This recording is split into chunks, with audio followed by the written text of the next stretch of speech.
Ah ouais, nos milliards travaillent. Regardons comment Akwedo est devenu aujourd'hui. Qui aurait cru?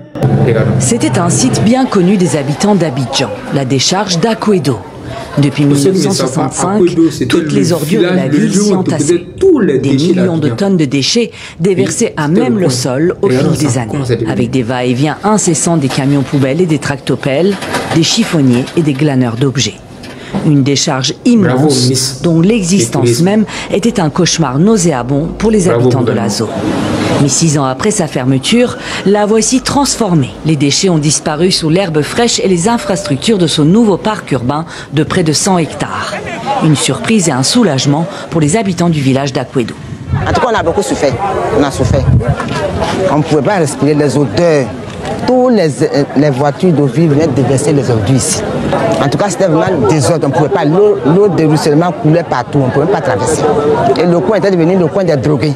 Quand tu vas traverser par là, dans notre petit village là, on t'agresse sur la route. Donc les gens avaient peur de passer par là. Aujourd'hui, ils sont nombreux à passer par ici. Sous leurs pieds, plus de 50 millions de tonnes de déchets, recouverts par des espaces verts, des aires récréatives et sportives, cours de tennis et terrains de foot, sans compter des potagers partagés et une forêt tropicale en devenir. Pour le représentant du village d'Akwedo, le parc symbolise une réparation pour sa communauté. Vivre à côté de cette décharge, ce dépotoir dont on parle, c'était vraiment comme si nous étions déjà au cimetière. Ce n'était pas agréable pour nous de vivre à côté de ce voisin gênant. Parce que elle a décimé, si on veut dire, toute notre population. En 2006, un navire, le Probo Koala, vient même y déverser une partie de ses déchets toxiques, ce qui provoque la mort de 17 personnes et des dizaines de milliers d'intoxications selon la justice ivoirienne. Face à la saturation et aux risques sanitaires majeurs pour les riverains des quartiers environnants, les autorités décident de fermer la décharge en 2019. Sur cette vidéo du ministère ivoirien de l'assainissement et de la salubrité, on voit à quel point le site était devenu tentaculaire.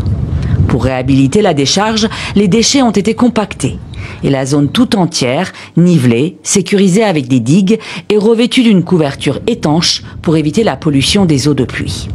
Le biogaz issu de la fermentation des déchets est pour sa part capté par des puits pour être traité et utilisé pour produire de l'électricité pour le parc et pour le réseau national électrique du pays. Les gens se plaignaient des odeurs, les gens se plaignaient de la perte de valeur de l'investissement. Aujourd'hui, on peut penser que ce qui a été perdu a été amplement regagné. Le projet a été financé par l'État ivoirien à hauteur de 189 millions d'euros.